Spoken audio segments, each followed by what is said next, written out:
Hello and welcome back inside the Parc Fermé for podcast number 774. Tonight, for your kind consideration, we're going to review the 2022 F1 season. This is Todd. No, Todd, not now. AKA Negative Camera. You know why I've asked you here. You must convince the villagers that I'm harmless. That's exactly what I need you to do. Tonight, for your kind consideration, as I mentioned, we're not going to review the 2022 season because it hasn't happened yet. Although I could pan myself off as a true time traveler on TikTok, but I won't do that. But tonight, before covering that, of course, you know what that means. I have to introduce my co-hosts tonight. You know her, you love her, all the way on the right coast of our nation, nestled in our nation's capital. She does things with numbers. I don't know. That's just what she does. You know her, you love her. It's the lovely, the redoubtable. Grace, how you doing? I'm doing pretty good, Todd. How are you doing? I'm doing well. Grace is super happy because she's got her Yuki Tsunoda shirt all primed for this season preview. She's ready. And before we do that, of course, you know what we have to do. Ripped from out of the wasteland. He's bad. He's beautiful. He's crazy. Hello, everybody. This is Paul Charles, the International. Ah, yes, Vic. We have to offer our condolence to the friends and family of the Elfords. Vic Elford passed away this week. Paul, you knew Vic. I did. Yes. Decade or so ago, did a lot of work with him, driving stuff, and it was kind of fun. I used to give hot laps with people, and Vic was on the track, and we were dicing in and out. And it's like, how cool was this to be dicing it out with Vic Elford, who's driven 917s, he's done the Monty, he's done this. Let's just say I was probably driving harder than he was trying. It was a lot more important to me to try and beat him than to him to beat me, I'm sure. So, but he was a great guy, and I say a legend in the sport and a legend in, once he stopped driving, he stayed in the United States and became a coach of many young talents through the Skip Barber organization, etc. So, he's been a part of, even though he's an English guy, he's been a part of the American racing scene for nearly as long as he was over there. So, a lot of friends over here. So, everyone's going to miss him. Yeah, absolutely, for sure. He, my gosh, the cars he's driven, right? Just some of the beautiful. I mean, the 917s that he drove. Just some beautiful cars and some brutal Formula One cars too. So I mean, he literally drove everything. He really did. He could drive the wheels off anything. And I mean, these are some of the most dangerous, times, right? We're talking about late 60s where death rates were off the charts. And I keep thinking back, one of my most memorable interviews with Brian Redmond. Paul, who very much like ilk. Vic. Yes. Same ilk. Brian Redmond drive the wheels off anything. And he would tell me, and I remember in that interview, he told me that that was the scariest times driving those 917 Porsche Longtails around the original Mighty Spa, with Avalo and the full circuit. He said that the Green Hell, the Nürburgring, Jackie called it, the Green Hell is the most terrifying track. And Brian was like, it's Spa because of the speed. Anything goes wrong, it goes very, very wrong. It goes very, very wrong. Yeah. And Vic, very much in that vein, in that time frame. So what a legend. So anyway. Many stories he told started with, and there I was on the Morsan Straight, 230 miles an hour. Right. And then all kinds of other stories ensue after that. He had a number of them. So right. Yeah. That's funny. Oh boy. Well, Paul, you and Grace, I figure I'll just have to be the play-by-play guy here. You're going to have to add the more professional insight as a professional driver and sporting manager of a real racing team. And Grace is going to add her wonderful and delightful color commentary, I think, for this season preview of 2022. We have a lot to get into. That's why she wore the Yuki shirt. We're gonna have that button, Yeah, and my Rossi sweatshirt. Yeah, I got everything covered. You got 2 wheels, 4 wheels. You got it all covered, Grace. I got it covered. I just like that I get to be the David Hobbs. This is the best. Yeah, yeah. You get to do color commentary. Yeah, I don't have to say anything of any sort of relatedness or importance. I'm just going to say some stuff. That's good. I can do that. Right. Yeah. So All right. Well, let's jump into it. We're on the heels of all of the preseason testing. I'm not sure if many of you got to watch a lot of the preseason testing. Certainly, Barcelona wasn't televised, but the Bahrain was. And so F1 TV carried that. And I got to watch a fair portion of that over the weekend. And in the middle of watching, trying to binge Drive to Survive, because I was getting lots of questions about that. I may have to change Did your my wife name think after you that. left her this weekend? Yeah, it's kind of like, whoa. Yeah. It's like, Who's that guy who used to live here. He used to yeah, I know. Me and my chair became one, it's crazy. But so anyway, watch the testing, and I wrote just a little quick test recap. Look, you could dive into the numbers, and there are some fabulous F1 journalists that do a terrific job of that, and they're wickedly smart. And I think even most of them who we've relied on for years to really parse the testing out to kind of get a bearing. I think even a lot of them were scratching their heads after testing because they're all new regulations. So very difficult to determine. And I think most of the teams are holding their cards very close to their chest too, because of that, right? A couple of the takeaways that I did see from testing was, I think these are some equalizers. I think that the cost cap is going to limit development over the season. And with increased cost and inflation, I think that's going to impact basically everything, including fuel. It's going to be an issue, folks. So, even if you look at the currency, the strength of the dollar against the euro, and it's, so for, the euro pound, it might be facing a little more of a headwind than a tailwind. And so all of this plays a role, to the point I know Christian Horner said, look, we have to have a talk about these cost caps because of the situation with the economy. So that's going to play a factor into this season about what kind of development. If anyone unpacked a car at Barcelona or Bahrain, that was quite a bit off the mark, it's going to be very difficult to develop out of that hole that they're in because they're limited on cash, right? So that could play a factor. The other thing I noticed, Paul, and I texted you this, was that most of the drivers seemed to have to wait a long time on those slow speed corners, not the medium or high speed or straights, but it was those slow speed corners that was interesting with these new configuration and regulations with aerodynamics and ground effect. And it might suggest that, to me anyway, I'm a layman, Paul, but if they had to wait on that turn in and then the exit of that corner, would that suggest, Paul, that there's just not a lot of front end grip or bite, right, and that turn in, you got to wait? And some of those drivers, I know for a fact, because when I interviewed Sebastian, he told me he likes a pointy car. He doesn't like waiting on a car, right? He doesn't like waiting on it. Is that a fair assessment at lower speed, slow speed corners, waiting because that ground effect is lifted off? Yeah, I mean, definitely the front end seems to be the limiting factor right now, even in the fast turns. I mean, we saw a lot of teams still struggling in some of those remember that fast left, you come down the back straight in Bahrain, and that used to be a corner that they just used to attack. And absolutely no one was attacking it, bar maybe a Ferrari or Red Bull at any point in there. They literally, as you said, had to have patience. They were turning the wheel. The car just wasn't turning. They had to wait on it. I mean, a stark difference I don't know if they ever did a switch back and forth from last year to this year and how the cars could attack those corners. But it was, a stark difference on that front end grip. And obviously, if the car doesn't turn in, doesn't matter what you got going on the rear end, you're not going to go through the corner any faster. So the teams that are able to switch those front tires and get them to work first is going to have a huge advantage at the beginning. Paul, is from a driver's perspective, if you got into a car that was real pointy, you could lose the back end, but you're real pointy, you can turn in sharp, hard, you've got a lot of confidence in that grip. If you then get into a car that doesn't have that, Paul, do you as a driver have to change the way you approach all those corners? Do you have to reprofile the apex? How do you manage that?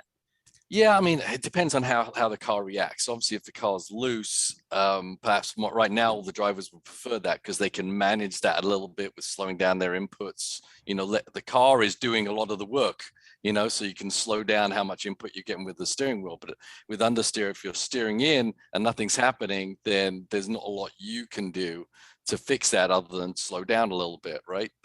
Yeah, you can reprofile the corner a little bit, but and maybe change how you're coming off the brakes, etc. But really, that's a really big band-aid.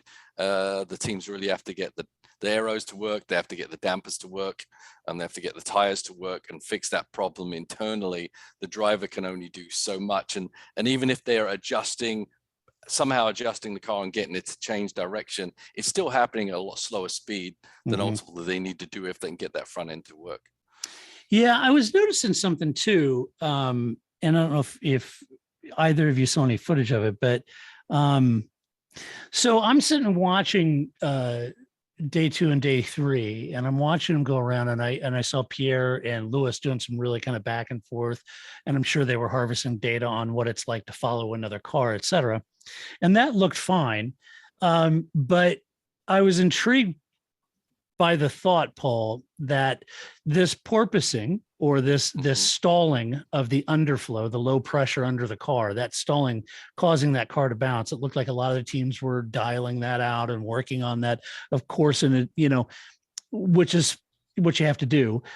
But then I was thinking, okay, so in order to get that out, it would seem to me, I could be way off the mark, it would seem to me that you would have to have a stiffer suspension to control this and to control that ride heights to prevent it from stalling out. And then they've got these new low profile tires, which are a harder sidewall, a shallower sidewall, a stiff suspension. And I started to consider, Paul, I don't know if this would have any knock-on effect about if your car is a lot stiffer and the new sidewalls and everything is a lot stiffer around that car. I wonder how much curb these guys might take in 2022, or how much of that going outside of the racing line kind of stuff we've seen in the past. And depending on the curb, I would think so much of that low pressure and downforce is developed under the car. They've got to be damn careful about those under trays, right? And doing any damage. Yeah, well, I mean, doing a stiffer spring is probably, if it was a perfect world and a perfect surface, that might make sense. But, none of these tracks are perfect. You have to, that's why you have suspension, right? You have to comply to undulations in the road, imperfections, curbs. Sometimes there's no way of avoiding a curb to get anywhere close to a good speed through a corner. So stiffen ups, it may seem likely, like the way to go, but I think it's really about damper control and being able to maintain that surface gap during the undulations, right? Something's setting the porpoising off, and it's not a billiard smooth surface. Yeah. So you've got to control how that car reacts to the bumps to keep the gap in the floor as close to equal all the way around the track. So it's really about damper control, and the aero obviously affects that too, on how it's pushing the car down and how the dampers react once the load gets heavier and heavier.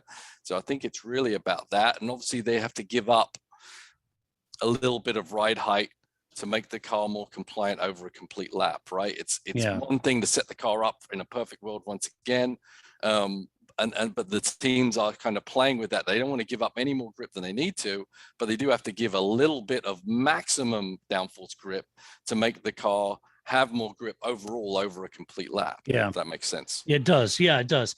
Yeah, and I guess hence the comments by some of the drivers saying, active suspension would be really handy right now. Yeah, and that's the whole thing that active suspension did, right? It wasn't. It basically kept the ride height exactly the same no matter what the surface was doing, and that's absolutely what their drivers are trying to do now. The underside of the car is more important than the overside, which is obviously a flip-flop from how we've been this way. So the teams are learning how to maximize that without going too far. Yeah. So let's jump in. We're going to go team by team in no particular order. I've just kind of put them down as they came to mind, and probably no surprise. Order. No particular order, Grace. I'm not saying. Well, I don't know. You just threw the papers in the air and they lay down as they came. Yes, it's however they landed. First. Oh my goodness! Surprise. It's just how they landed, Grace. I didn't start at the sharp end of the grid. No. Okay. So I started with. We're going to start with Ferrari. Charles Leclerc, Carlos Sainz. All right. As most know, Grace, I am a Ferrari fan. And while I am pleased to see their progress in testing this year, I don't want to get ahead of myself here because we've seen this movie before, right? Ferrari looks good in testing. Oh, Ferrari's good, could it be? And then when the lights go out, at the first race, they sink back to the midfield and that's where they're playing. So we've seen this several times. Maybe Ferrari just doesn't quite hold their, cards as close to the chest as the other teams. I don't know. But I will say that the car looked A, reliable, B, quick, and well balanced, and in what appeared to be, and based on Carlos Sainz and Charles, they said the drivability was really good, and that's half the battle there, right? Reliable, quick, balanced chassis, and good drivability. You've ticked several of the boxes you need to be quick, right? My guess is that Ferrari have gambled a bit and tried to get at the sharp end of the grid. And, that whether that can work out or not, I don't know. But I do think it will beget a driver management issue as both Leclerc and Sainz will go hammer and tongs with each other for podiums. So if it works out and the Ferrari is on song and it's a podium hunter every single race, my guess is Ferrari, may have a management issue going on with those two because they're very, neck and neck.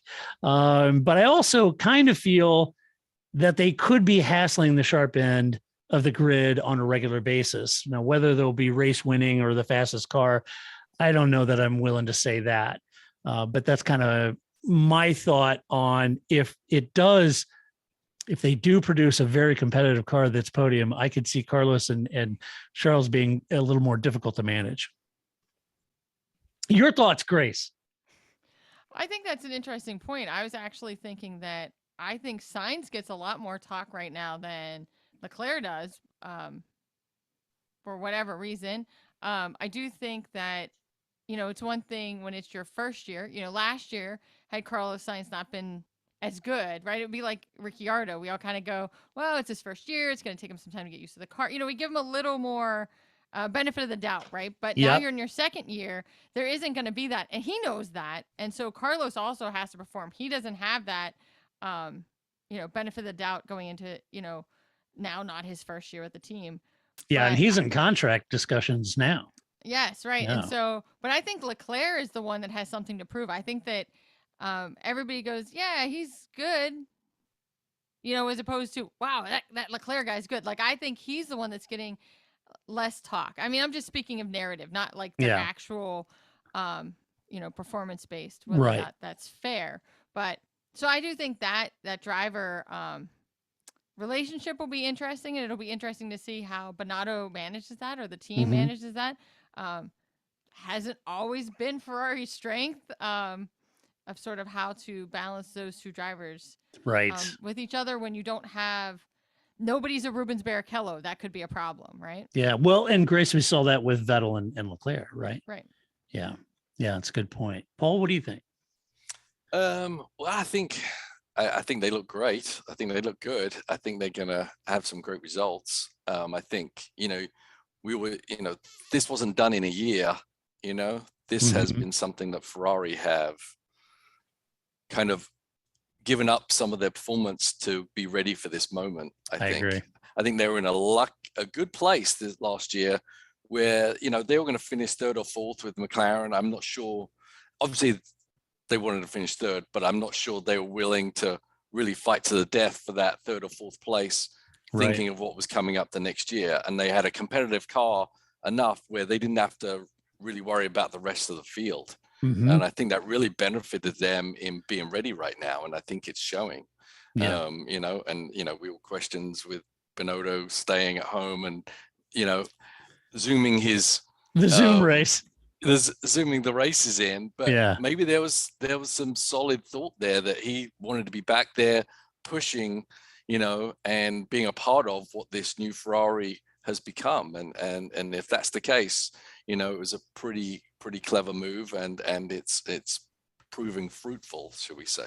Yeah. I don't think those things are not tied together. I really do. I think, we've seen how if you really think ahead, and we saw it with the Mercedes engine, right? They got ahead of it and they stayed ahead of it. And I think Ferrari have kind of used this as a very big opportunity.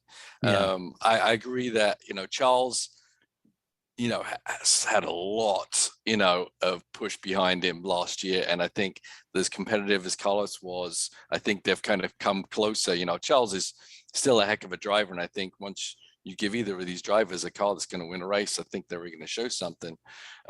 But I think Ferrari have to really lay down the rules before race one goes, so it doesn't get away on them, because their strength is their 2-car driver lineup. And they've been, on the backside of the Red Bulls and the Mercedes for sure for a while.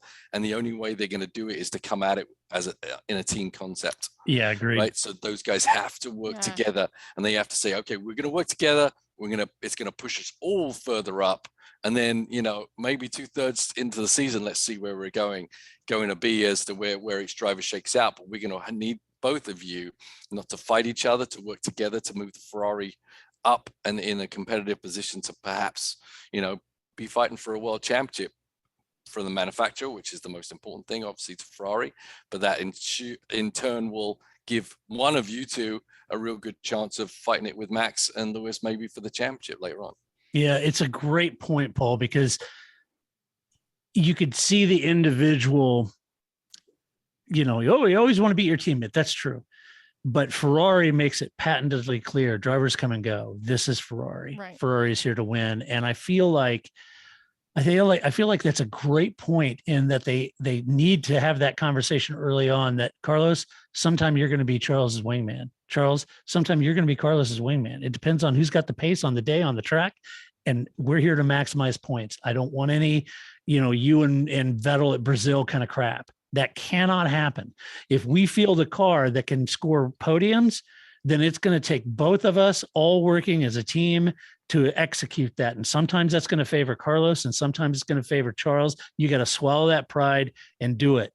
It'll be interesting to see. That's for sure.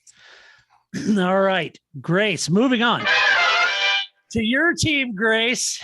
Gonna go to McLaren, one Lando Norris, one Daniel Ricciardo. God, does this mean my team is the third team in line? That doesn't make any sense. Well, I tried to. I guess I should have moved Aston Martin up. Move on, McLaren. Yeah. So no, I just picked at random. I honestly did. I started with Ferrari because there was a lot of buzz about them. That's why I started with them. Yeah, it's true. Okay. McLaren had a tough testing session, to be honest with you, with brake issues that were not easy to solve. Because I was thinking, okay, so your brakes are overheating, and all right, open up the airflow, get the ducts open more, get more air. If it was that easy, they would have done it. So that wasn't the answer. They were having other issues, and it could be in that harvesting, with the MGUK. I don't know where it was, but that limited their ability to do long runs, certainly on that second test, and get meaningful data on tire management, how to behave, how these new tires behave, reliability niggles, any of that. So I would say that as positive as they are in the press about their testing, I have to think that it didn't go quite as well as they would want it to. Last year, I would argue that it was inconsistency that hurt them.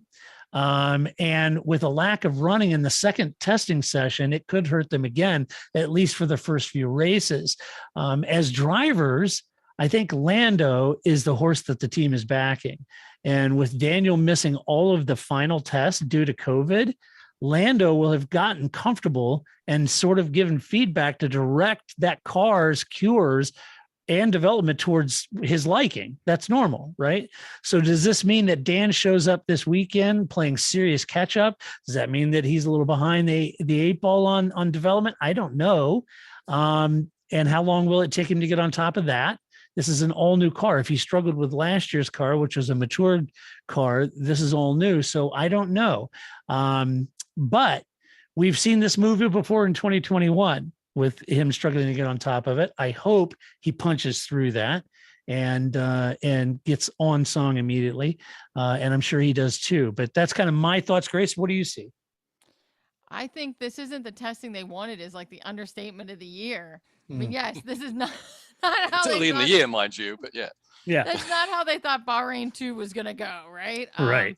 Yeah, I think that the brake issue was a bit baffling. There's a lot riding on that. So I don't know. Hopefully they can get something sorted out here. And I think you're right. I mean, just like I was saying with Carlos Sainz, Ricciardo isn't going to get that benefit of the doubt, right? He's going to have to perform, or you know, I think most people will be like race 3, like, oh, this guy's terrible. Why'd you sign him?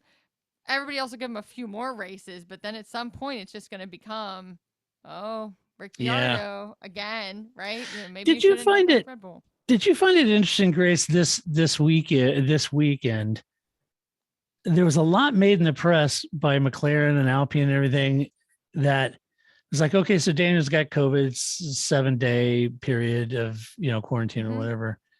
He'll be fine by the race. And Dan was quick to go on social media. Hey, I'm feeling a lot better, guys. Feeling a lot better. Hey, ready to go. That kind of thing in social media.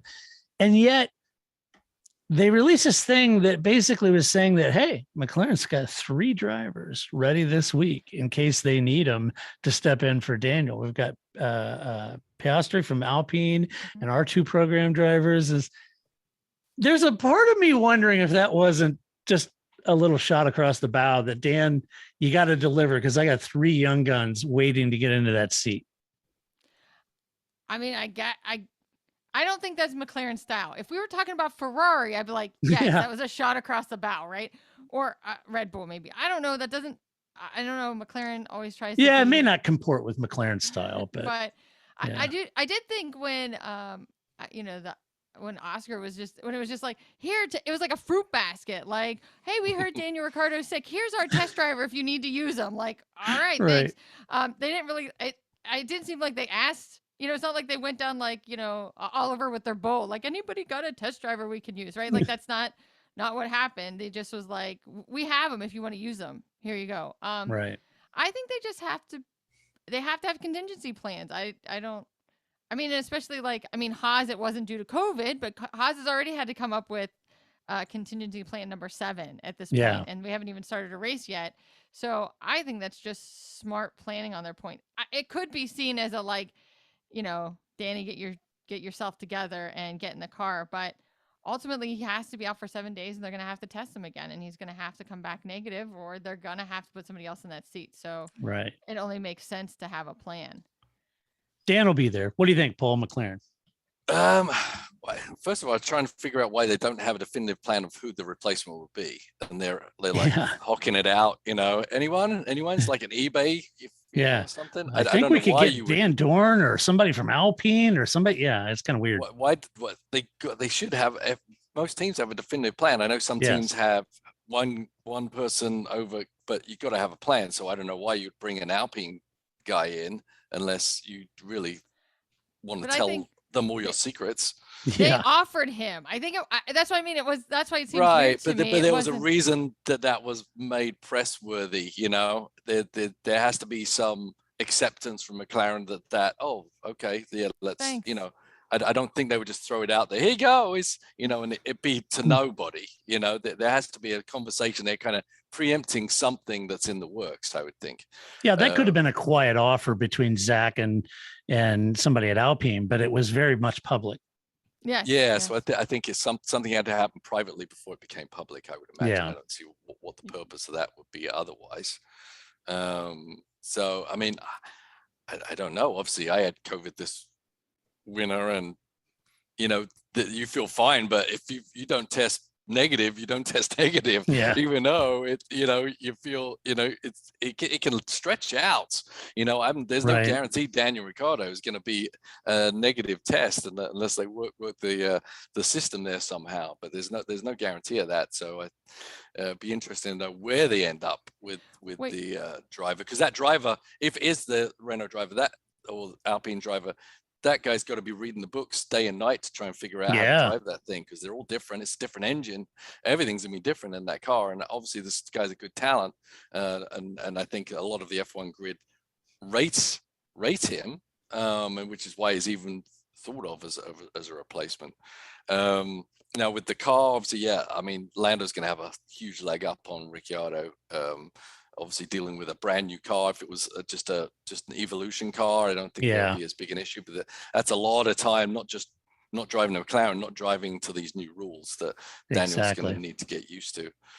With the brake thing, it's like, oh yeah, why didn't they just put on bigger ducts? Well, I think obviously doing that affects so much more of the car. We've talked about this, over the years. Is one part affects so many other parts that if they intrinsically made a big change on that brake dust, they wouldn't learn anything about the rest of the car. So they had to leave the brakes on there as they were, so they can work on all the other out parts of the car while they're finding the solution that still works within the parameters of the overall concept of the car, right? And I'm sure they'll find one, and that's why they kept going out there. But it looked a hell of a mess, didn't it?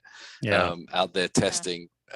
It just didn't. It was like, I don't even know what you're learning out there. Lando was holding on for dear life most of the time. So yeah, he was. It looked terrible. It looked like this is the worst Formula One car that anyone's got out there. But I'm sure they will find a solution for it, because it seemed more track dependent, which obviously Bahrain is a little different than a lot of the other tracks they'll go to. Yeah. Grace, what I know I threw you a curveball with my conspiracy theory, but what did you think about McLaren on the balance heading into this season? So I first wanted to address Paul's usage of the phrase "work with the system." Like, if Ricciardo just works with the system, maybe he'll be able to get back sooner. I think that sounds like something Ferrari was. We're just going to work with the system. I said work the system like a Russian Olympic. Work the system. Game the system, Grace. Yes. Mill it yourself. Oh, this is my urine. Yeah. Thanks, Zach. This is my urine. like the Seinfeld. It's got a lot of Crown Royal in there. Yeah. Got a lot of Crown Royal. I was just going to say that. Oh my goodness. Elaine, you have the urine of a 65-year-old lady. You should be worried about that. So yeah, that exactly. So go ahead and work the system. We'll see. Yeah. How do you get a nose swab from somebody else though? That would be. Hold on a second. Here it is. There's David Blaine's administering the test.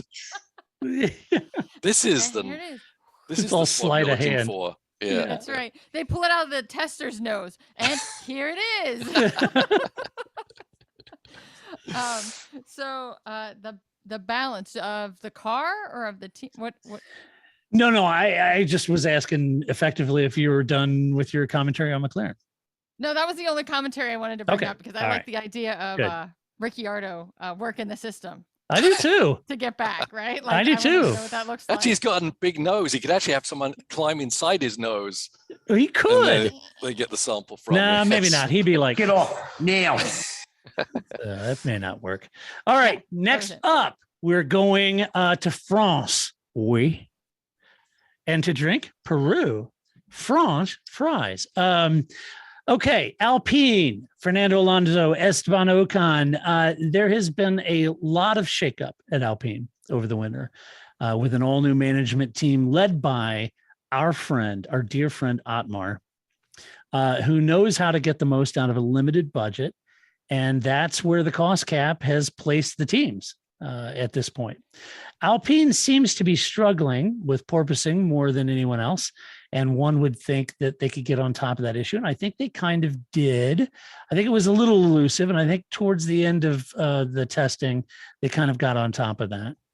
If they do cure that issue, there wasn't a lot of testing runs that would suggest that they've made a big move forward.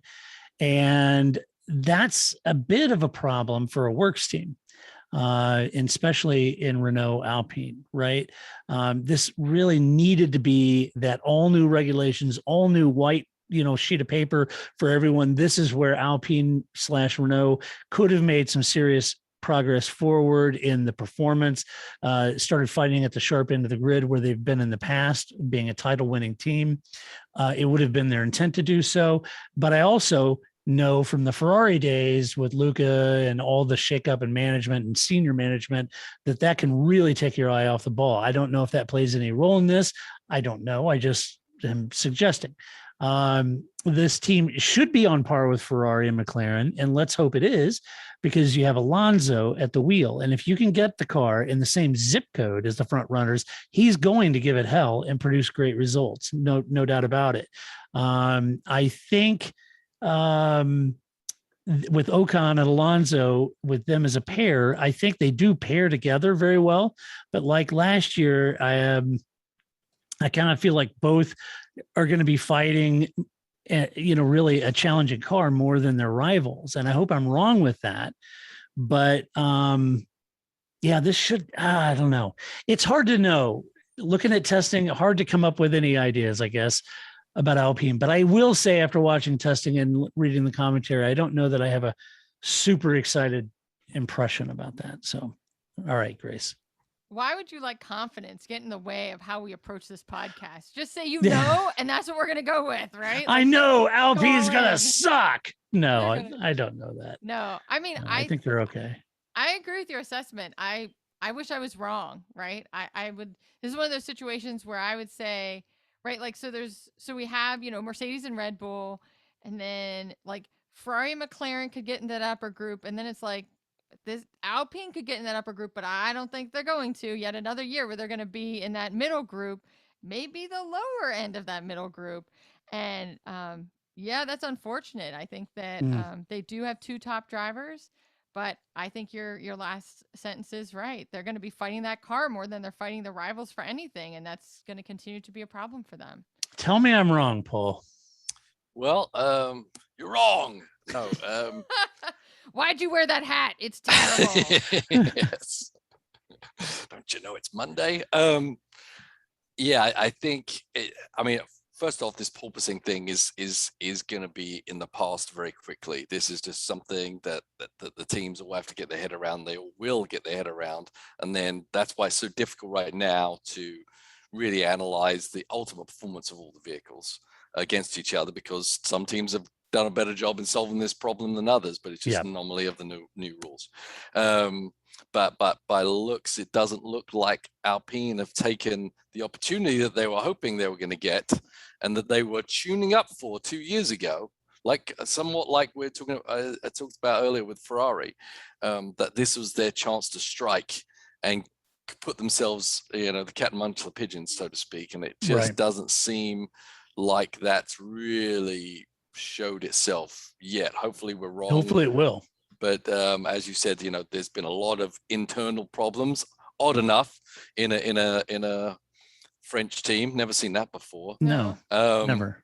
So certainly, so that's always kind of been the bane of their existence. Is even if when Renault really got on top of things way back when the turbo era, and they really probably should have won a world championship, they just couldn't, because they just they shoot themselves in the foot more than some of the other teams. They do. I think the French teams just seem to tend to do that. Do you remember the times when Prost, he was beside himself, the lack of support from the French team, right? Right. I mean, he was at loggerheads with them, and that's why in the end it was kicked him out, right? That's right. There's a lot of problems, and it doesn't seem hopefully the changes within the team will send them in the right direction at this point. And this is the final change, but no team can keep taking different variances, because every time someone comes in there, they want to do it their way. So everyone's going to have to follow that task or that task, as in with a lot of work businesses, right? Mm-hmm. And it takes a while to then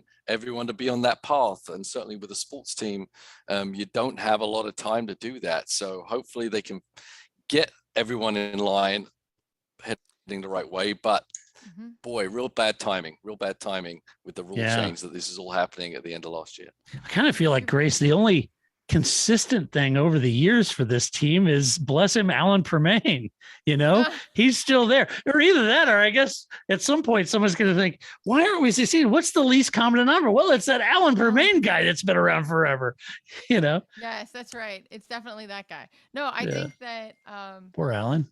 I know, right? But no, I agree. And I think that not only do you have to relearn everything every time the new person comes in and reorients everything, but then you always worry about yourself, right? Like, you have to know that there's some space and you won't be thrown off the team, right? I think I see this. Football is where I see this the clearest, right? Like you never want to be the coach that's only going to be there for a year or half a season. It's really hard to be a coach when you know the owner at any moment is going to go, you're not working for me. I know you've only been here for 3 months, but you're out. And meanwhile, they have no players, right? So I think that's also the other side of that is that you lose confidence as well because at any moment you're going to be out of there.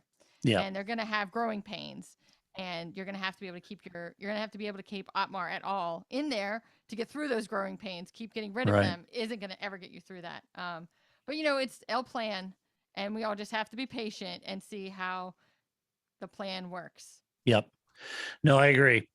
All right, let's talk about Aston Martin. I want it now. What's the matter with those twats down there? So Aston Martin, Lance Stroll, Sebastian Vettel, my jury, folks, is out on Aston Martin. As Vettel said, that running order during testing wasn't important, so relevant. And the car didn't seem to be quite as agile, like it was mentioned, into and out of the corners, but they're not alone in that. For me, there's just kind of a big question mark as to where they might stand, because they may have been holding their cards close to their chest, maybe during testing. I mean, it didn't look like the car was, a complete, greased pig out of the box, but it wasn't showing any sort of, competitive pace to be towards the sharp end. Or are they just kind of holding back a little bit? They do that. If that's the case, then the car has more pace in it. And given last year's challenges, I also think that there could be just some overall growing pains in the organization, right? So you have a guy that comes in, buys a whole team, brings an infusion of cash, you're building a new HQ, he's takes over the road car division. You've got all of this responsibility and all this other things going on, right? And it's tough, to get that kind of focus. You have Otmar leaves, gone, right? So you've got, like Alpine, you've got some turnover a little bit. So I don't know. If I were guessing, I would suggest that they, at first blush, they may be fighting in that Alpine midfield kind of thought. I don't know. I hope I'm wrong, but anyway, I don't know. Paul, what'd you see? Yeah, I think they're a little brighter than the Alpine. I would say they're a tick above them. I think, some of the performances out there when they tried to lay some laps down, they were kind of more than capable, I think, or more capable. But then they're not that far ahead of Alpine at all.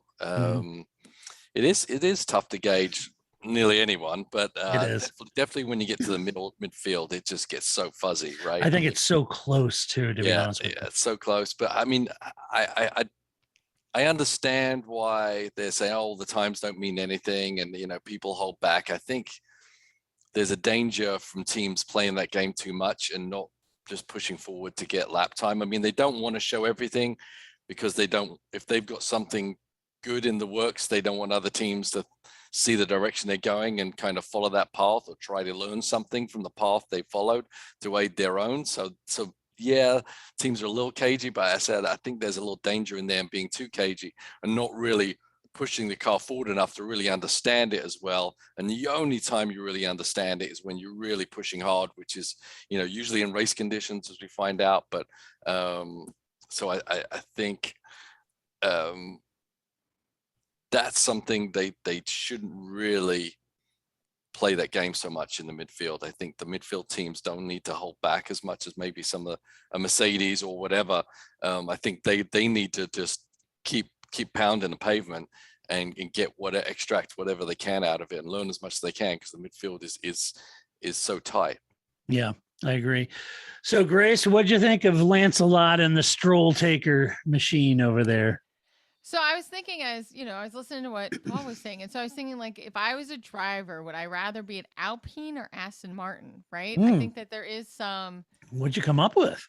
I think as a human being, kind of like the Danny Ricciardo, I'd rather be at a team that's not doing as well than being at Red Bull kind of angle. I think I'd rather be at Alpine, but I think for winning races, doing better, I'd want to be at Aston Martin. So maybe as a human, I'd rather be at Alpine, but I do think that Aston Martin should come out in front of them, should come out ahead of them with all those. All those They're things. interesting, right? Those two teams, because what Mhm. they're both supposedly factory teams now, right? It's you got Aston Martin and you got Alpine, but they're kind of not the same because the Aston Martin team has a Mercedes engine in it and it has other Mercedes bits that are helped. The Alpine has no help from any other source. Right. All their car, right? And they don't even have other cars to test and develop other avenues or paths to go down. So they're kind of the lone cat in the whole grid, which does really make it harder for them. Yeah, it really does. They're not a privateer. All they have the nightly mind meld from Alonso, right? That's all they got. So yeah. Now they kick Prost out, Yeah, right. Right. Yeah, he's just a much harder hill for them to climb. More French politicking. Yay. He still can't win. He still can't find a French Or team. Let's go decide all our options on how we develop the car in a French court. That would be a great idea. Let's get the judge to figure it out. Yeah. Maybe Aston Martin should hire Prost, right, as their special assistant, non-voting. There you go. Guy. There you go. That's how you. Him and Vettel would get along well. He and Vettel would get along, but I think Alon would kick Lawrence's butt. Yeah, some of that stuff. I don't think Alon would put up with it. They go on a bike ride together, and Lawrence would make it back. Yeah, right. But please make sure it's the day that the Drive to Survive camera crew is with you. Yeah. When you do that, like wait for it to be your race to do that. Don't do it. You can see Alon out in the front lawn of the new HQ. With Lawrence with a bloody nose out there. I don't think that would work. Let's talk about AlphaTauri since Grace has her Yuki Tsunoda shirt on and Pierre Gasly over there. There were moments in testing that suggested the car has pace. And I think day three, I was thinking of day three when Pierre and Lewis were kind of tailing, back and forth, cat and mouse each other, harvesting that data.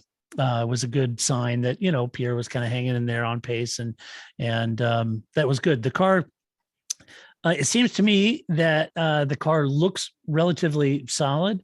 It has some decent performance. I do think the car will continue its sort of on again, off again performance. That's kind of track specific. We saw that last year, right? There were certain tracks. The AlphaTauri was like, whoa, okay, where'd that come? And Pierre is up in fifth, sixth, right? And we're thinking, wow, that's awesome. And then there were other tracks, even with Pierre, that they were down in 12th, right? And I kind of feel like we may see some of that again, that sort of on again, off again. And I think that certain tracks, I think they're going to be annoying as hell to teams like Aston Martin, Alpine, Alfa Romeo, maybe even sometimes a McLaren or Ferrari, if it's a certain track that Alpha just does really well at, right? So I kind of suspect they'll be in that role again. Pierre's certainly a known entity, should do most of the points harvesting for the team. While Yuki, I think he managed to calm down last year, a bit towards the end of 2021, but he's just, to me, and no offense, but he still does seem like a bit of a head case to me, to manage for Franz. I don't know if the young guy put all that pressure on himself, but coming in and F-bombing the whole team and telling everybody to pound sand. And it's just, I don't know, man. If I was on a team and I hired Fernando Alonso, and he came in and I gave him a pig to drive and he got pissed at me, okay, fair enough. Two-time champ. He knows what he needs out of a car to win. All right. Same could be said of Lewis or Seb or anybody. But when you got a kid that's never driven enough, want to come in and start telling you to pound sand your car's shit and, blah, blah, blah. I'm thinking, son, you can take that back home. I don't need that. Right. So I don't know. Hopefully he's got on top of that. He's calmed down a little bit. And, maybe we need to buy more Yuki Tsunoda shirts so he'll calm down a little bit. I don't know. I don't have enough money. I don't know where Grace gets all her. I don't either, man. That's probably a $60 shirt. Yeah. This shirt is not a Formula One shirt. That is why. This is the Cafe Press or something. No. You know how like when you would go into a track and there would be all the shirt vendors Yeah, outside yeah. of the track? That's where this shirt came from. This is Oh, an outside of the track knockoff. I kind of gotcha. shirt, not an Ah. inside the track kind of shirt. Not which I'm- official. Of which I'm only hoping, I don't know what these lettering actually means, but hopefully it doesn't say like, American suck or something like that. I don't, since I don't It speak might. Japanese. Who knows? Knowing Yuki, it might say FU on it. Maybe. So, yeah, I think with Yuki, I mean, there is, and maybe that's the key. I think for Yuki Tsunoda, I think if we get to the end of the season when we're doing the same thing again, but reviewing the teams, that's no longer his narrative. You are no longer pointing out that he just told the team to pound sand. If that's what's happening, that would be successful. That change in narrative of he's no longer the guy that yelled at his team and he became something successful. I think that should be the goal for him. I do think also, I know you guys don't necessarily play the Formula One racing game, but when you play in the career mode, after you play a race and they interview you, right? And you get to pick from 4 answers what you're going to say. And, so of course, one of them is like dogging the team. One is like, you take the blame. And one is always like, prop up the team. And whatever you say, there's a little message that comes up and it's like, the chassis team has noticed what you said. So I think that's this, right? Or like, engine development guys have noticed what you said. So we joke about that all the time. And I think that is what this is, right? The chassis team has noticed. You don't need to bring it up again. Why don't you just drive the car? But I think. Well, I'm just saying the Parc Fermé crew noticed Yuki. Yeah, exactly. We noticed. We did. So, but I think he's come around to that. And I think that Gasly, I did watch part of the interview that he did after, he was, tearing it up with Lewis in day 3. And he was, it was really interesting. His kind of demeanor about it. He just kind of like coy about it. Like, yeah, that's right. Yeah. I was out there taking it to Lewis. You didn't think I had that, right? So I think, again, now thinking if I could be at AlphaTauri, Alpine, or Aston Martin, I definitely think AlphaTauri is where I'd want to be. I think that they have the and they got that whole Red Bull thing going for them, right? That kind of helps. And the best clothing on the grid, for sure. which none of us can afford. I Right. think stuff from the F1 store is cheaper than that stuff. So I think it is. for sure. And that stuff's pretty expensive. So hands down, I'm not buying any of that clothes. But Yeah, just go buy some AlphaTauri's hand sanitizer. So you actually get the bag. Yeah, there you go. the key fob. It's like having a YSL bag France all you says have- stay safe. Yeah. I went to AlphaTauri and all Franz got me was this cheap bag. Thanks, Franz. That would be great. That'd be great. So I agree. I think that they're always the most watched, but I don't think Pierre Gasly's going to get called up. They seem to be fine with Sergio, so that we don't have to deal with, which I'm fine with. I hate that we get to like mid-season and like, whoa, what are we going to do? Nothing. Everybody's going to stay put, and they should just race as if they're going to stay at AlphaTauri. Okay. Paul, what do you see from AT? Yeah, I mean, I know you say they were up and down last year. I don't think I think they were more up than down. I mean, they were more up than down. I agree with you. Yeah, I don't think they're, I think there was a couple of anomaly kind of races that even Gasly couldn't get it in, the top 8 or whatever, but sometimes, they were top 4 with him. Yep. I think the car's very handy, or was last year. And as Grace said, do not forget the Red Bull connection. They are tied at the hip.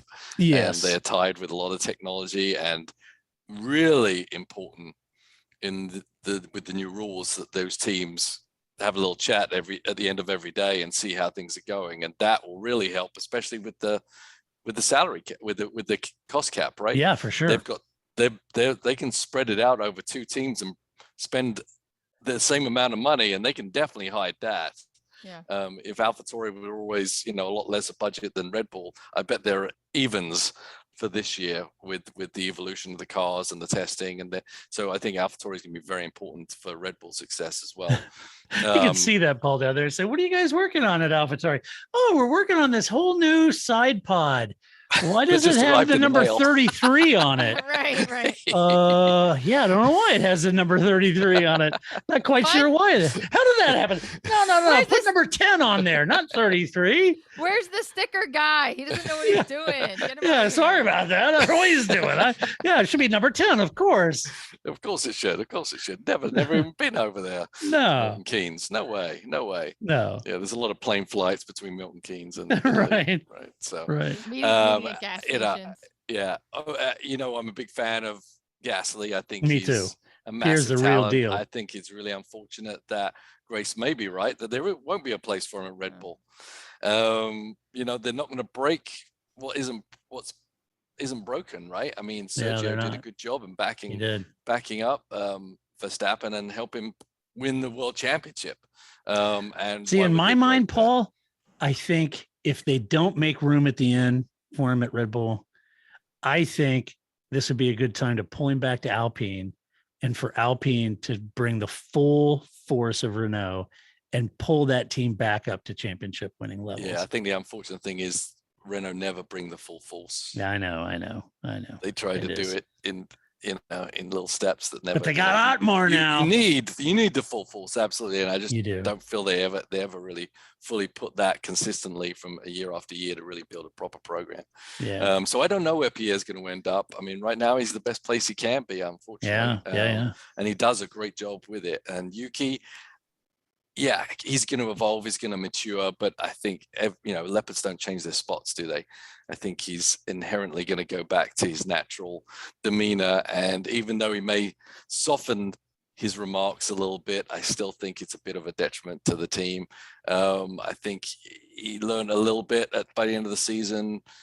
Definitely no way of knowing whether he can bring that kind of approach consistently race after race after race. But Right. he's got speed, he's got talent, but I just not sure if in his head he can cultivate that into the success that ultimately maybe potentially he has. Yep. Maybe, No, I agree. Hopefully he learned. I mean, I think there was a real change for him when he started working with Alex Albon. So hopefully they are able to find him a new buddy now that Alex is at Williams, because I do think that helped him. Yep. All right, So- let's talk about Alfa Romeo, shall we? Guan Yu Zhou and Valtteri Bottas. In the early days of testing, I think the car suffered from porpoising quite a lot, but it does seem that the team got on top of that. And in the hands of Bottas, they should be able to extrapolate quite a bit from him, from his days at Mercedes, and sort of count on some of the good qualifying from him. Because look, Valtteri can't qualify. We know that.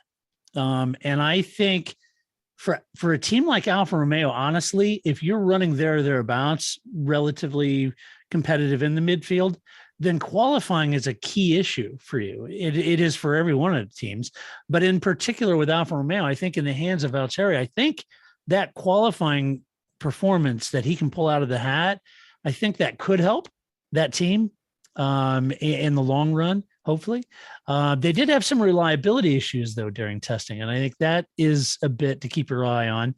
The car looked to be in the hunt for the midfield finishes and possibly top 10 qualifying, maybe Q3 qualifying in the hands of Bottas. That could be something that's a benefit.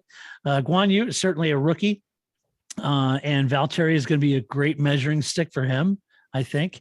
And to be honest, I feel like the driver pairing may give the team a little bit of a boost. I'm not poo-pooing Kimi, but when you're on the tail end of your career, just get to the end of the season, right? And Giovinazzi wasn't lighting up the world, although I do like him. But I feel like with Valtteri and a new rookie, maybe some cash, I feel like maybe it could help boost the team. I don't know. Grace, what do you think? I think that's a really big could. It is I a don't big cut. really I'm trying to be think positive. I know. See, that's what you bring to this podcast, and now I'm just going to turn the other direction and go, gee, Todd, that sounds really nice, but Yeah. I don't think so. I think that this Alpha is the one I consistently worry about the most. Not that I really worry about them like I do McLaren, but I don't see them. I'd be more concerned that they're going to get passed by, Haas or Williams, and Yeah. they're going to move up the list. I mean, I do agree with what you're saying about Kimmy. I mean, I always joke, like I'm the Kimmy of this podcast, right? Kimmy's like, you build the car, I just show up and drive it. That's my part of the job, right? So, Yeah. he's not going to help you with all those other things. But they've had some struggles more than I think they would. I mean, certainly more than they'd like to see, but more than I'd like to see as well. So Yeah, they did in that's testing. Paul, what do you think? Yeah, I think Valtteri, I mean, the driver pairing, I'm not sure the pairing helps them, but I think Valtteri being in the car helps them, I agree. right? He's going to elevate the car a couple of spots where it would have been with either Kimi or Giovinazzi in the car. He's a better driver than Kimi was now, and definitely than Giovinazzi is, right? Even potentially. So I think that's a help. He's kind of pivotal because he's been part of a massively successful operation, and he knows how things go. Now, how much can a driver influence all those things, and how much did a driver really know, the layers that Mercedes had to make them that successful? Did he go visit the body shop and see how they worked the system and how they kept everything in place and how they developed things? Probably not, but he's definitely, should be demanding. He doesn't seem like a demanding guy, but that's ultimately what his job there is too, is to pick that team up and move them on. I'm a little surprised that as good as the Ferrari is, that the Alfa didn't kind of glean some of that pace off of them. So I'm not going to count them out, because I think Ferrari's lessons will eventually be passed down. I'm not sure how quickly. Ferrari are focused on making Ferrari good, right? But I think Alfa will benefit from Ferrari being more competitive, and so I think they're going to have a better season than they did, even though their approach didn't quite work out so far. But I think you'll see them ramp up a little bit, be a bit more competitive, and as you said, possibly be knocking on the door of Q3 a bit more often than they did last year. Yeah, I think so. I think Valtteri lifts that team, and I agree with that. Well, speaking of a team that could be lifted, we're talking about Haas F1, and the waning moments. Certainly, you've got all the drama and everything's going on, but out of nowhere, giving our money back. Go away. We want our money back. Get lost. Boy. So anyway, they got a lot going on. Anyway, they did a really good move. They pulled Kevin Magnussen back into that seat, which is the right move. You've got Mick Schumacher, Kevin Magnussen. Mick is only going to benefit from K-Mags being there. K-Mags knows the program. He's, pretty even head on that front. I think that's a good consistent, which they did not have last year with Dimitri and Nikita. I think that was, just a debacle. I felt bad for Mick being stuck in a situation like that and having to hear all that. I think Kevin brings some balance, some calmness, and keeps the temperature cool. It's not that he doesn't get his elbows out. He definitely gets his elbows out, but he's a good driver, and I think that'll benefit the team. Last year was pretty much a write-off a year in favor of focusing all their attention and all of Dimitri's money on this year's car. And at first blush, from testing, it may have paid off. The year started with a lot of drama. The team had to jettison their Russian sponsor and their Russian driver, brought Magnussen back. Very good move. Mick's going to benefit from that. The car looks quick. It does appear to be a significant improvement over last year's car, which was frozen in any development all year long. So that's great. The big question now is, can Gunther find a reputable sponsor to keep the team going without the drama? They need the cash. They need the sponsor. That's going to be important now that you got K-Mags and Mick Schumacher. You certainly got the names there. You got to get the money, right? Mm-hmm. So, Paul, what do you think? It's tough. Obviously, they got some great times there. They had some additional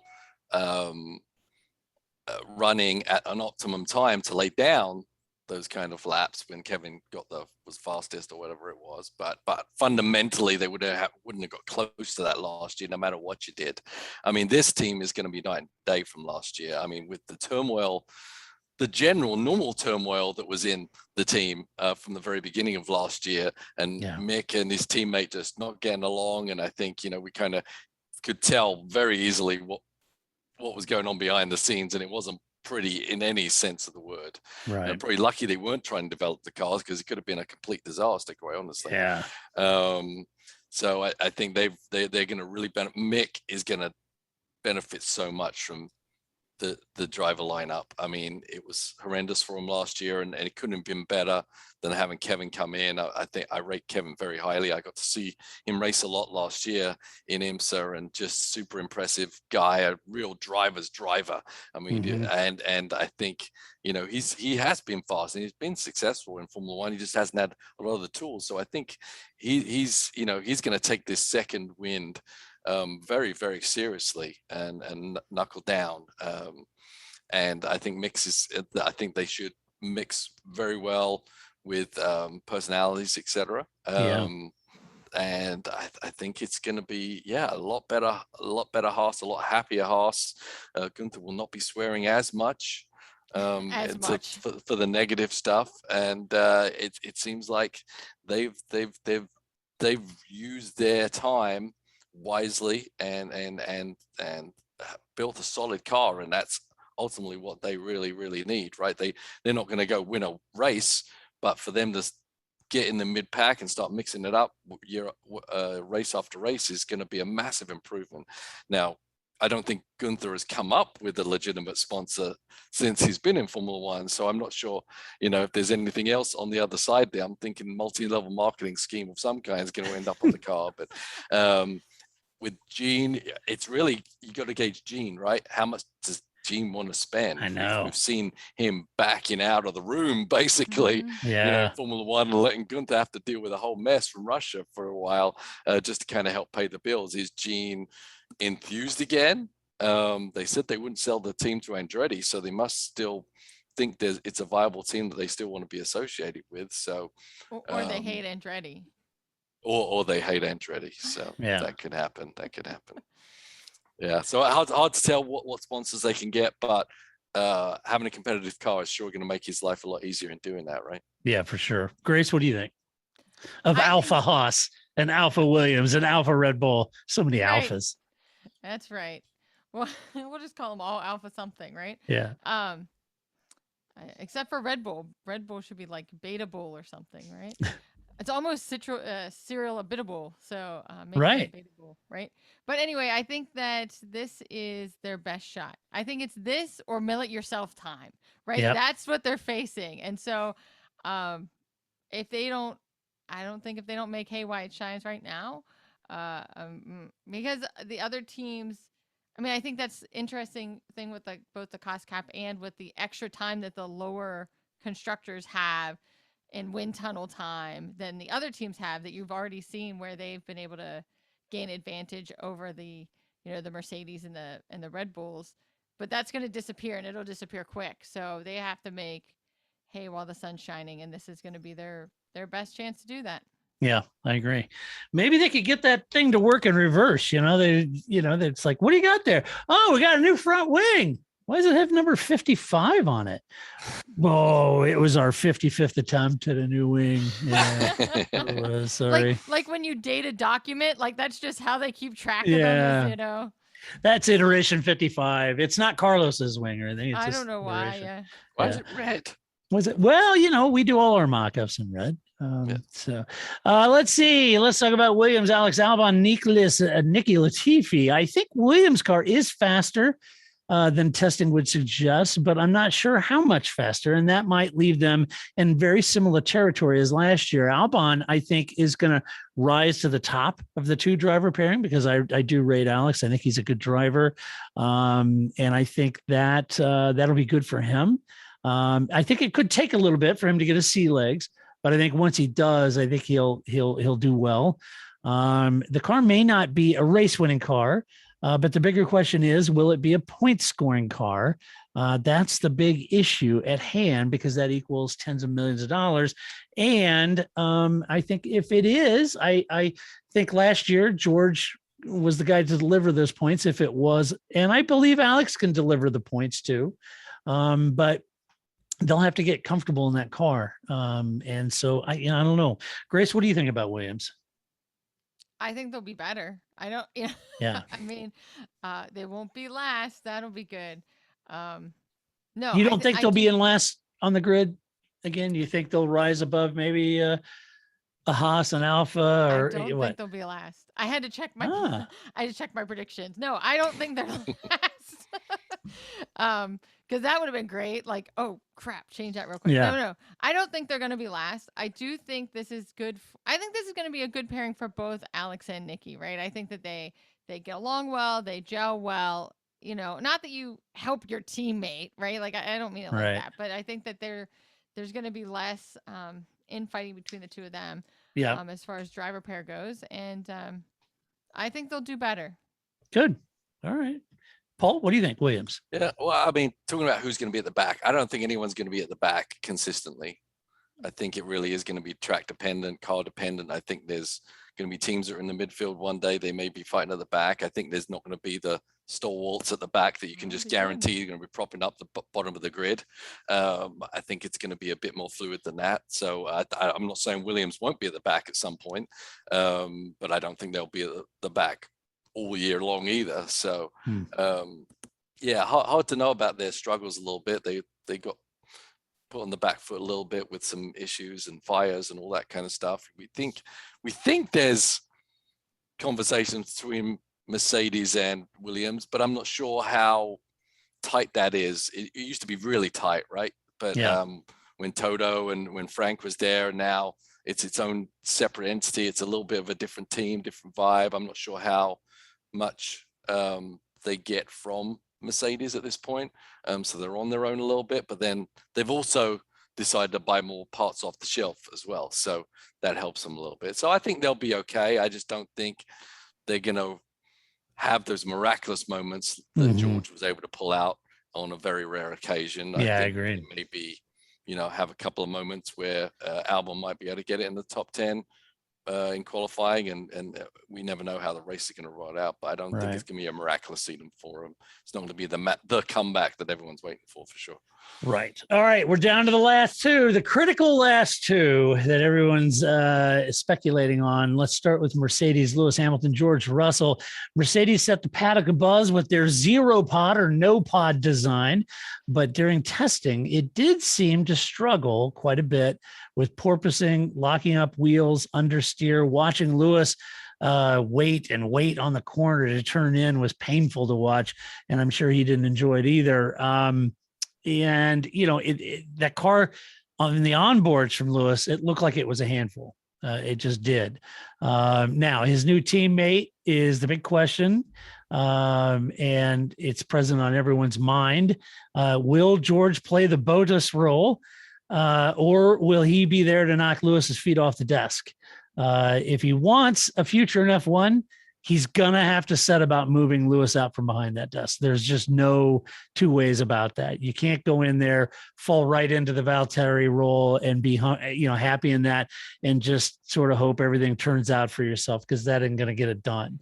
I don't think AlphaTauri knew he was in that role. I don't think that was his Even goal. when Toto told him. Right. Yeah. I don't think he ever was No, like, you're the wingman.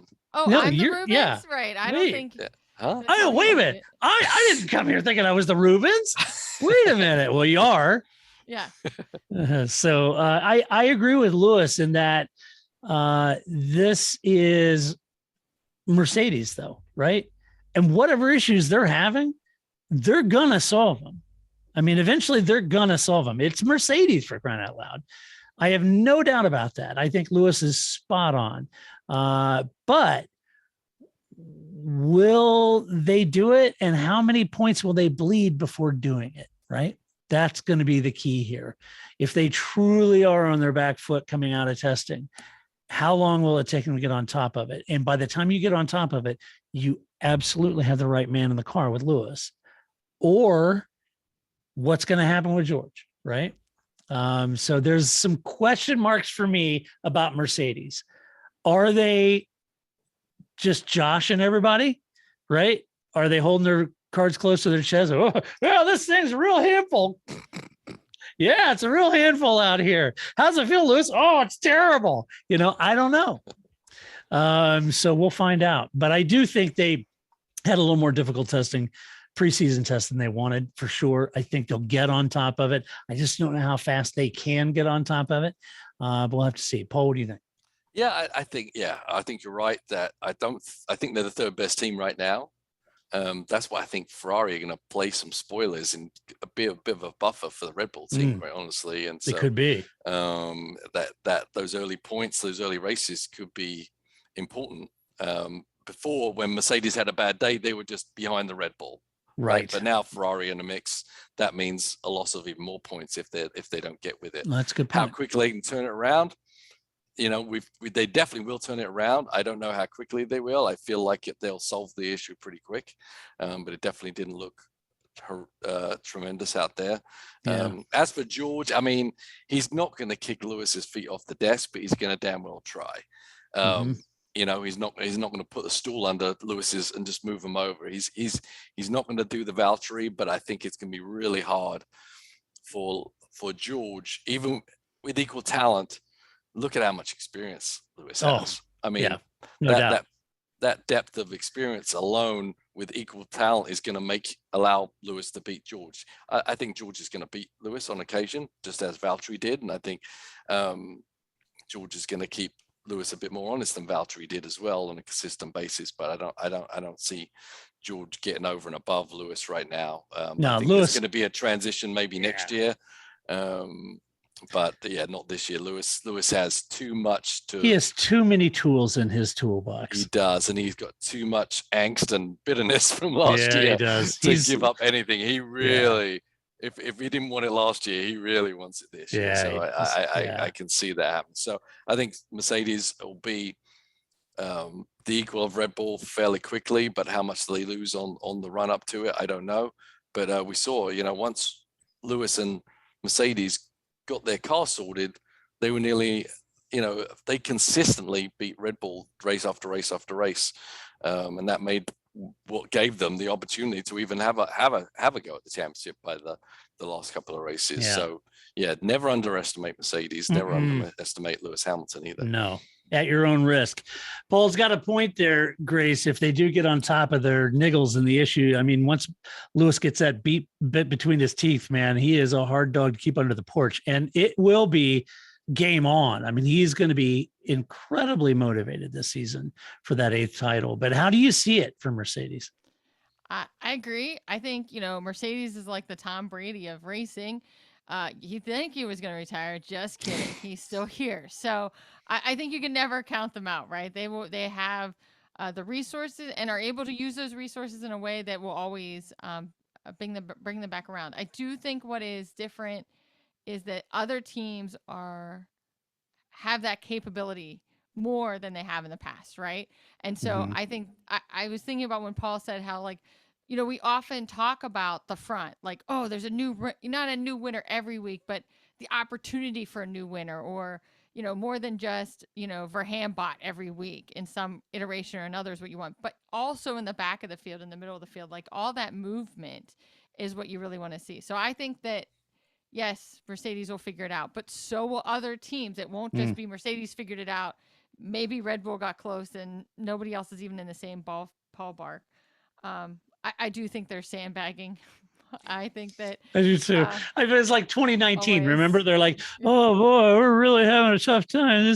They came out and mopped the floor. I know, and I also always wonder too is that, like, with the no pods, is, are they putting out ideas that they want to use later, or they're thinking about just so that other teams will protest, right? I think it's kind of like the Alonso, well, what? I can drive off the course here? Well, then I'm just going to do that because this isn't where you penalize me. So sometimes there's some other reasons why they could try different things too, to see kind of like, what is Ferrari going to complain about? Or what is the FIA going to say? Well, that's not quite what we had in mind. Get back in there.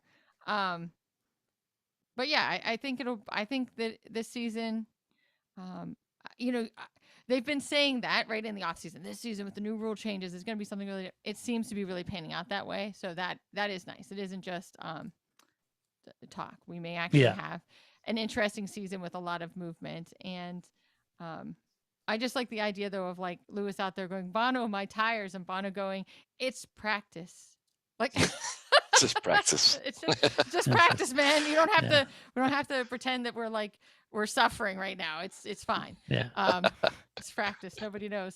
So yeah. So and for George, I think that I agree. Right, George is definitely not coming in to be number 2 at all. But I don't think anybody else did either. But I also don't think it's going to be a repeat of Lewis showing up with Alonso at McLaren. Yeah, I think the difference with George is he sees his future 5 years down the road. He can afford to be a bit more patient and not, Yeah, and he doesn't have to worry about his narrative. Like, nobody says, oh, that George Russell guy. I don't know. Like, everybody rates him highly. I think that's he doesn't enter that with people saying, gosh, why'd they give him that seat? Right. I mean, everybody feels like he deserves it. So to Paul's point, I think maybe he could be a little more patient and think more long game, and then maybe more so than Valtteri could, right? He has something to prove, but not the same as like a Yuki Tsunoda has something to prove. Or, right. Yeah, good point. All right, let's talk about the last team, Red Bull. Sergio Perez, Max Verstappen. Red Bull may be the team whose out-of-the-box car was one of the best baseline performers, and that is critical. If you hit the ground with a baseline that's relatively strong, and it makes the whole development war much easier and more predictable. So that was a good sort of omen for Red Bull from the testing.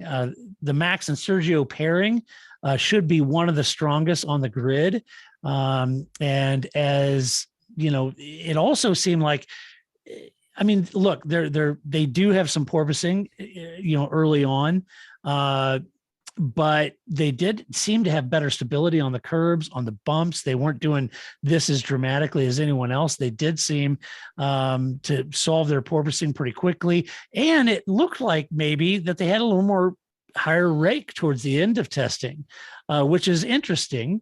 And because they're creating a low pressure area under the car. And if you can lift that rake a little bit, that means that you're developing quite a bit of low pressure, and you can still raise the back end of that car and still develop the amount of low pressure you need, which is kind of interesting looking at the back of that car, because the back of most of the cars is kind of sucked down, right? It's kind of lower and they're developing that low pressure. So I don't know. It's something I saw. I thought that was pretty cool. The team released their own trick side pod in Bahrain. Wasn't nearly as no side pod as Mercedes. Max threw down the fastest lap, but like all things, we've seen Mercedes sandbag like crazy back in 2019, as I mentioned. So time will tell. Horner is already, as I mentioned, complaining about the inflation and the impact on cost and resources, fuel, etc. He wants the FIA to have a quick and immediate discussion about raising the cost cap to overcome the impact of inflation, to offset that. But I sense that he knows that out developing Mercedes is not an easy task, and they definitely could use some more cash to do that, right? So how do you see Red Bull, Grace? I agree that they're going to be strong. I do think that Max I mean this in comparison to his own existence, right? He seems to be struggling, I think, a little bit more with this car. It seems to be he seems to have to drive it a little differently than he has been in the past. So I think that's a plus for Sergio, because that's an opportunity for him to do better than Max, because the car is usually set up more for Max. This seems more perhaps in Sergio's favor, or at least an opportunity for him to be closer from the start with Max. He won't be as behind. And I think we all kind of rate Perez high. I think a lot of people do. So I think it would be nice to see, Sergio do well, especially because if he doesn't stay at Red Bull, I don't know what other team he's going to go to, because he's already either been at the team or nobody wants to be at that team. So, This is really his only shot. There's nowhere else. He's already taken everybody else to the prom. He's got to stay with this date. So I'm really more interested in seeing how Sergio is going to do throughout the season and with the car. But again, much like Mercedes, you can't count out Red Bull. I think they're going to be keen. They're going to be on it. And Christian Horner's complaining, so that's always a good sign. It's always a good sign. Like the dog's nose is wet. He's complaining about something. This is a good sign for the team. And when he's just like nice, when he's nice to Ted Kravitz, we'll know he's not feeling well, right? Right.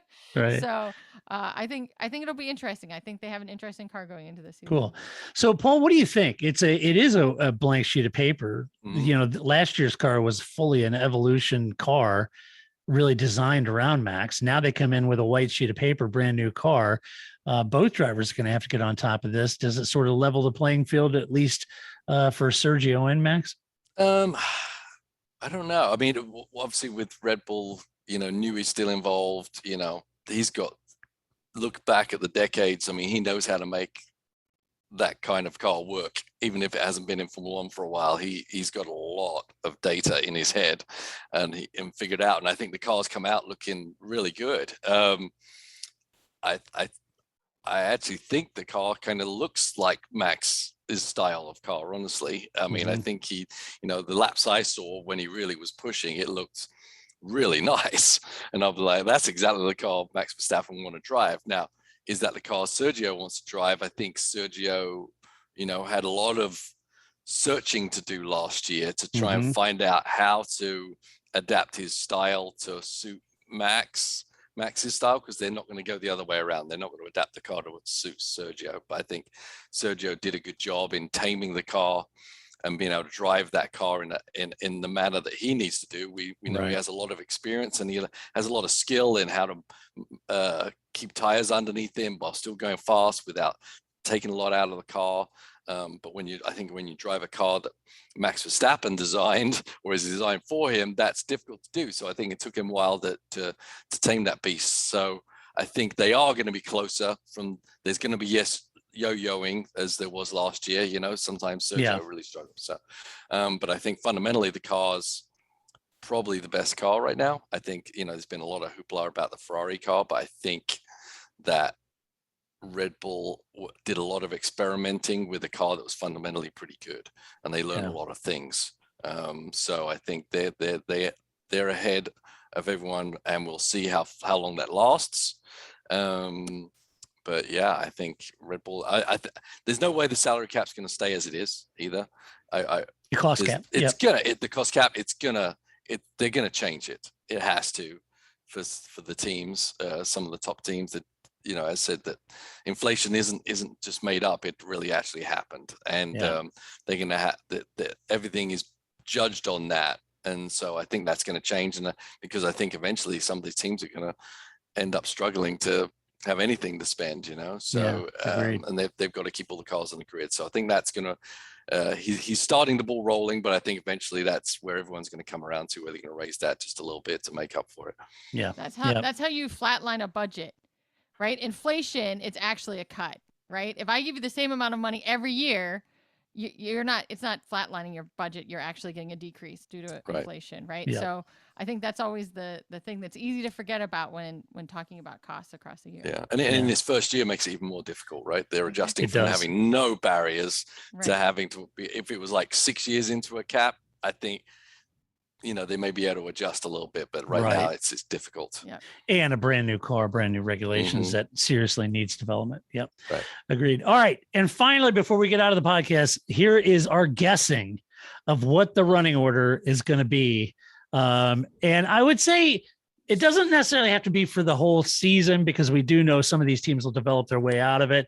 But I think for the start of the season, this is kind of how we are thinking about it. So we're going to start with you, Grace. Right. Let's hear your running order out of the box. Oh, sure. I'll fall on that stake first. Well, let me adjust. Okay, well, let me go first since I didn't tell you that. Okay, you want to go? I can go first. I didn't think just the beginning of the season, though. I was trying to think like at the end of the season. This is where okay. All right. Fair enough. All right. So I had Mercedes first, then Red Bull. I'm going to put McLaren in as third, but I am concerned that it's going to be Ferrari, to be honest. But I'm going to try to stay true and go with McLaren in third. Okay. Ferrari. And then out of the A teams, I put AlphaTauri and then Alpine and then Aston Martin. I don't think they're going to do as good as, I'm just saying, nothing personal, but I just think we're going to see how this works out, right? and then Williams, the other Alpha, and then Haas. Okay. All right. All right. Paul, what do you have? Well, you know me, I spent weeks, if not days, if not hours, if not 2 minutes before the start of the podcast to figure this one out. So Okay. I'm going with Red Bull and number 1. Mercedes number 2. Is everyone writing this down at home? You can make your fancy Yeah. pick. Ferrari number 3. McLaren number 4. So more of the same there. I'm picking AlphaTauri Ah, next. okay. I think Pierre and their group and the influence from Red Bull is really going to help. Aston Martin next. Alpine, unfortunately, down in 8th spot. Yeah. And then the battle of all battles, I think, is going to be won by Haas over Williams for team not lost. Okay. All right. Good picks. I have Red Bull, followed by Mercedes, followed by Ferrari, followed by McLaren. Then I have Alpine, Aston Martin, AlphaTauri, Alfa Romeo, Haas, and Williams. Mm. So there you have it. Oh, did I missed Alfa Romeo, didn't I? Yes, you There was did. too many years. Okay. Yeah, they I'm don't gonna- count in your world, I guess. I'm going to put Alfa Romeo behind Alpine and ahead An of 8th. Haas. There you go. Yeah. There you go. All right. All right. Well, that's what we think the preseason is shaping up to be, but let us know what you think. You can do so by going to theparcferme.com and sharing your opinion. Just do it with decorum and civility. As always, if you like this podcast, go to iTunes, give us a good rating over there, share it with a friend. And as always, we could not and would not do this podcast if it were not for the gracious support of our Patreon supporters. So thank you to each of you that support us on Patreon. We couldn't do this without you. And that means, Paul, that you're wisping off to Sebring, I guess, right? Yes. Tomorrow morning off to Yep. Sebring, the 12-hour. 12 hours of Great Sebring. race. Yeah. And then that means that sometime next week we'll do a race review, I hope. Yep. Yeah. Well, Podcast. Sebring's over. Yeah. I'll be Yeah. back for Monday. It'll be fine. Yeah. Yep. So we're going to do a race review podcast. This is race week. This is the first race of the 2022 season, and we'll be back to do it all over again. Until that time, this is Todd, aka Negative Camera, saying so long. That's it, man. Game over, man. It's game over.